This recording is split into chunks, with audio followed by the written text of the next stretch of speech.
Great മീഡിയാസിലേക്ക് സ്വാഗതം. അജയ് വാസു പ്രധാന കഥാപാത്രമായി എത്തുന്ന സിനിമയാണ് മുറിവ്. മുറിവിൻ്റെ ഏറ്റവും പുതിയ അപ്ഡേറ്റുകളുമായിട്ടാണ് നമ്മൾ വരുന്നത്. അതിനു മുമ്പ് കെ ഷമീർ അതിൻ്റെ ഡയറക്ടറാണ്. അദ്ദേഹത്തിൻ്റെ പിറന്നാളാണ് ഇന്ന്. അപ്പോൾ ഹാപ്പി ബർത്ത്ഡേ ഷമീർ ഖാൻ. അദ്ദേഹത്തിൻ്റെ ടീംമേറ്റ്സ് എല്ലാവരും, ആ ഒരു പ്രൊജക്ട് മേറ്റ്സ് എല്ലാവരും കൂടെ ചേർന്നിട്ട് പറയുന്ന അല്ലെങ്കിൽ ഒരു വിഷസാണ്. അപ്പം ഷമീർ ഖാൻ ഒരിക്കൽ കൂടെ പറയുന്നു, ഗ്രേറ്റ് മീഡിയാസിൻ്റെ വകയും അങ്ങേക്ക് ഒരു ഹാപ്പി ബർത്ത്ഡേ. അപ്പം മുറിവ് എന്ന സിനിമയുടെ അപ്ഡേറ്റ്സ് കാര്യങ്ങളാണ് വരുന്നത്. ഈ സിനിമ ഒരു ബിഗ് ബഡ്ജറ്റ് മൂവിയാണ്. 6ഓളം ഭാഷകളിലാണ് സിനിമ വരുന്ന ഒരു പാൻ ഇന്ത്യൻ മൂവിയായിട്ടാണ് സിനിമ വരാനിരിക്കുന്നത്.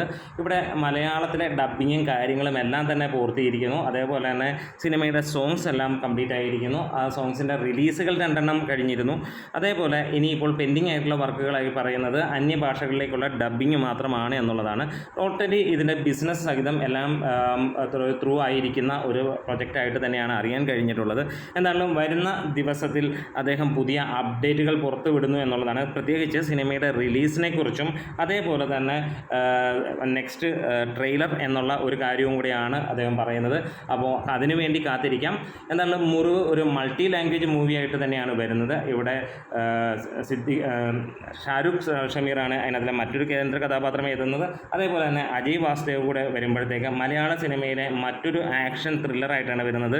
ഗംഭീര ബഡ്ജറ്റിലാണ് ഈ സിനിമ പുറത്തിറങ്ങുന്നത്. എല്ലാം കൊണ്ടും ക്വാളിറ്റി എന്ന ഒരു കാര്യത്തിന് ഇമ്പോർട്ടൻസ് കൊടുത്താണ് ഈ സിനിമ പുറത്തേക്ക് വരുന്നത്. അപ്പോൾ കാത്തിരിക്കാം മുറിവിന് വേണ്ടി, മുറിവിൻ്റെ അപ്ഡേറ്റുകൾക്ക് വേണ്ടി. അപ്പോൾ മറ്റൊരു വീഡിയോയുമായി വരാം. നമ്മുടെ വീഡിയോസ് ഇഷ്ടമെങ്കിലും സപ്പോർട്ട് ചെയ്ത് തരണം ഗ്രേറ്റ് മീഡിയാസ്.